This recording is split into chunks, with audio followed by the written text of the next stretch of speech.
Hi, Easha. Thanks for joining us on DigiTalks today. It's lovely to have you here, and thank you for agreeing to share your experiences of living with type 1 diabetes.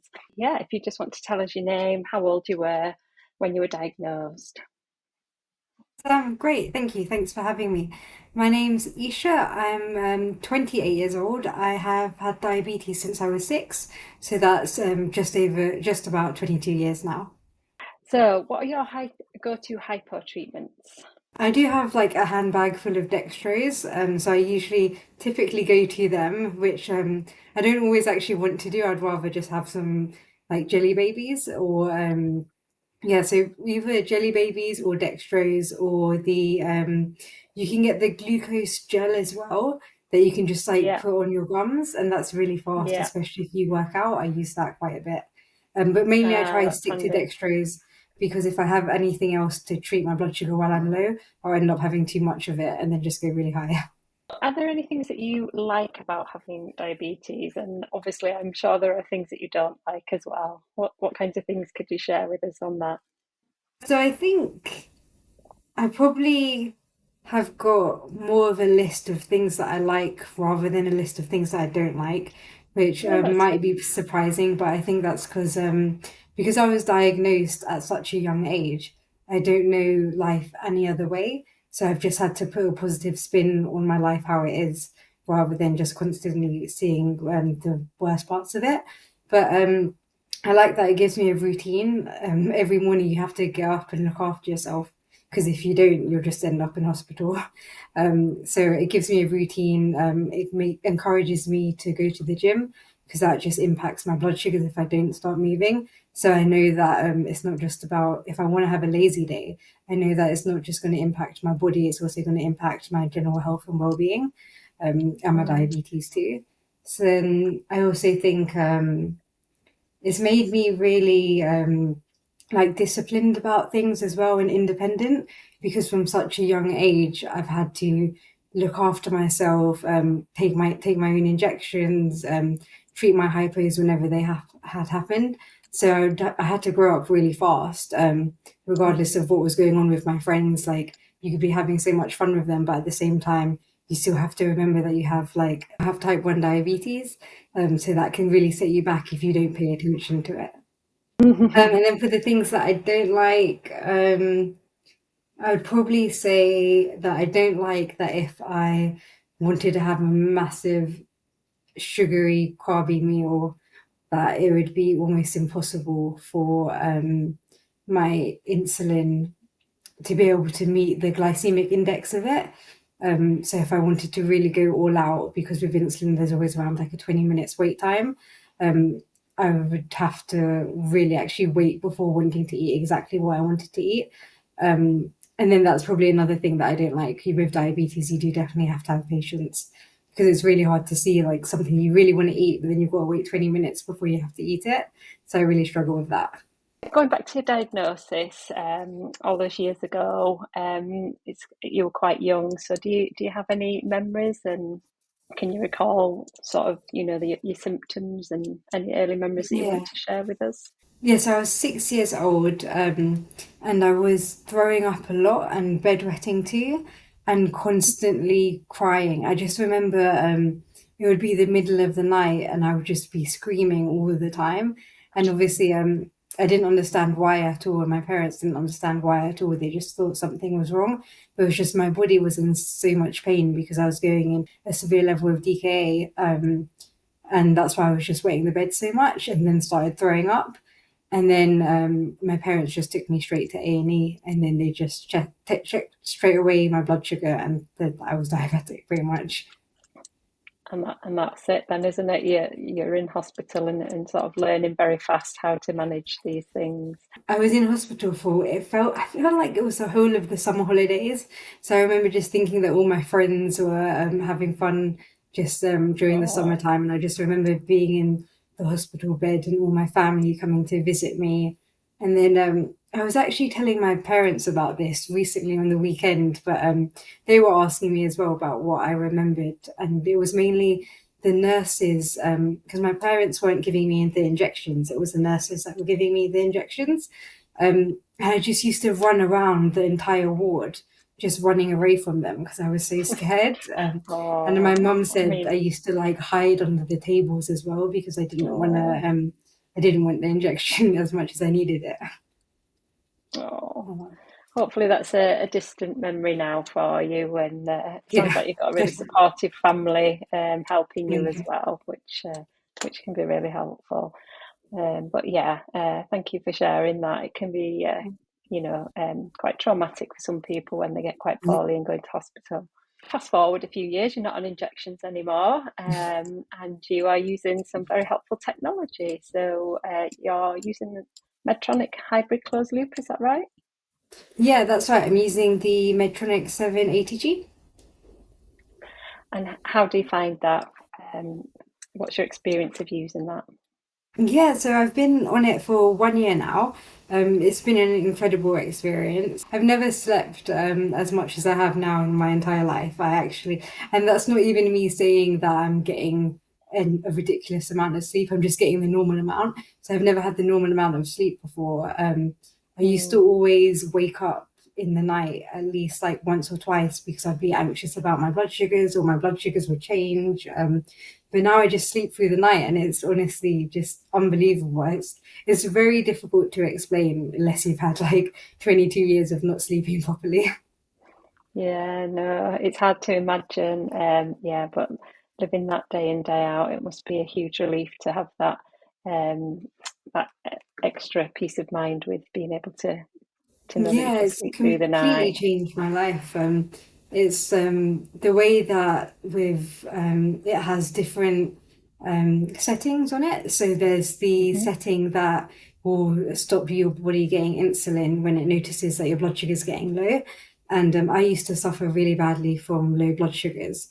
So I was going low almost like 4 times a day, which is one of the main reasons the hospital pushed me to go on the pump because I was very insulin sensitive. But now I almost go low like maybe once every second week. And that's even with how much I exercise. And I honestly never imagined this being possible with my diabetes at all. Where do you wear your Medtronic CGM and pump? Um, so I wear my CGM, which is the Simplera that's on my arm. So I've got it just there. Yeah. Yeah. And I just swap it usually from arm to arm, because it's really easy to just put it on my arm. And then I wear my pump, which I've just got here. I just have it, I think right now it's just on my hip, but I usually just move it around my stomach and my upper Mm. legs pretty much. Yeah, I think everyone has their favourite sites for sensors and pumps, don't they?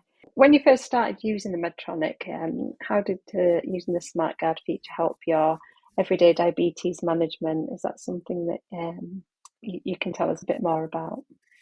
Yeah, of course. So when I first started using Medtronic, it was a bit of a difficult time at first, probably for the first week, because the pump has to get used to your blood sugars, so it knows exactly how much to give you and how much not to give you, and also just to get used to your general habits and your timings of doing things. It picks up on everything. So the first week it was really confusing for me, especially because you have to give it time to know how to respond to your blood sugars.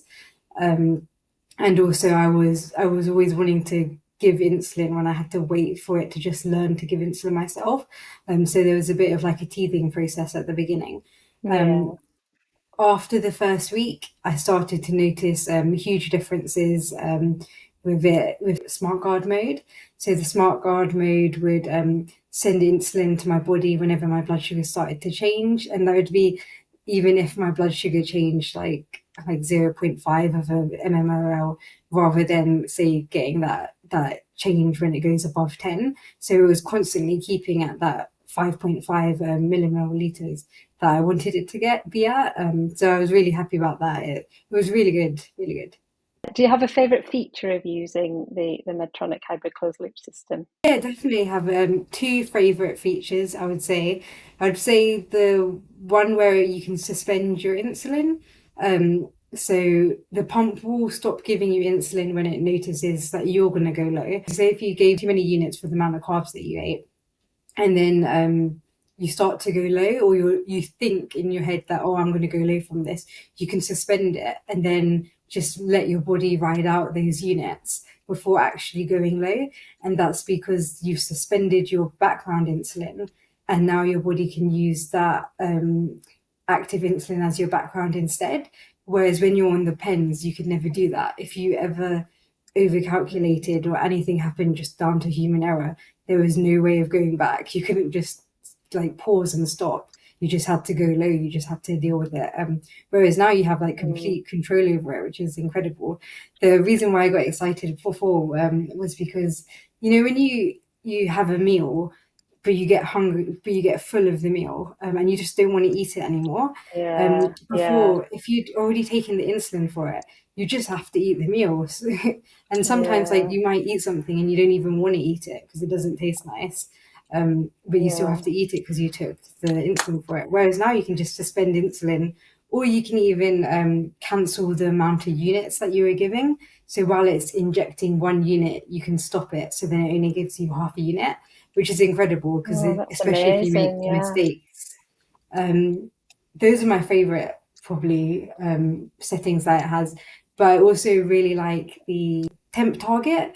So it's where you can temporarily set a higher target of your blood sugar. So for say if you're doing activities, so before I'm going to the gym, 2 hours before it, I'll set a temp target of 8 millimoles. And so that stops there being too much background insulin in my body. Because prior to being on the pump, I used to go to the gym, go low, and then you're eating at the gym when you don't want to be eating at the gym. Um, so yeah, so it's really changed everything having that temporary target. How useful is it to be able to share and follow your glucose levels? Very useful. I would say it'd be very difficult to have diabetes and not be following your glucose levels the way that we are able to do now. I've only actually had the CGMs for about 5 years now. So I do remember what it was like not having a CGM, and it would be where you're checking your blood and then you're writing down your blood sugars every 3 hours to try and see if you can see a pattern. And that's very difficult, especially when you're a teenager and you don't really want to be doing that. Tracking's a lot harder when you're doing it Mm. manually. Whereas now we're so lucky to be able to just see it on our phone, just see it on our pump. It just changes your life and makes having diabetes like a bit more easier, I'd say. So, what diabetes technologies would you love to see developed in the future, and how do you think it would help you and others? I'm already absolutely blown away by what we have now, especially because technology and diabetes treatment accelerated so quickly. Like in the last 5 years, we've seen the CGM, then the pump, then the hybrid, and we're getting closer to the closed loop as well. So if we really actually saw the full closed loop technology, that would be Mm. incredible. I think I'd probably like to see maybe more slimmer pumps. But then if we're talking Hmm. about technology that we'd love to see, then we probably wouldn't even be wanting to see a pump. We'd just want something that's almost just really small and just connected to you. But no, I'd just say like technology that's widely available technology that's Yeah. everybody can have access to. I think that would be the best advancement in technology. So rather than the technical specification changing, just how available it is to people, I would say. What final piece of advice would you give to other young people and families who live with diabetes? Advice for young adults, I would say to just read around and learn as much as you can about it rather than just having one source of information. Because if you only have one source, you can be really limited for where that information is coming from. But I would say like read around, listen and speak to other diabetics as well, because we all have different stories and different experiences, and we all respond to things differently. And it's really Hmm. interesting when you hear about other people's experience, and we all have like different types of advice as well, so that's really helpful. And I would also say to them to just keep keep just keep going, just keep moving, or be okay, because technology is changing so fast that there actually might be a time where there is like an actual cure for diabetes. But we're almost with the pump and the hybrid pump, we're so close to it that I think that everything will be all right if they just stay as close as they can to technology. And there's also loads of communities for parents that are that have children with type 1 diabetes. I've seen that at my local hospital, so I would say get involved with communities. And I would also tell them not to be like ashamed or afraid of their child having diabetes, because it's not going to stop them really from doing anything. They can do pretty much exactly anything that another child could. Fantastic.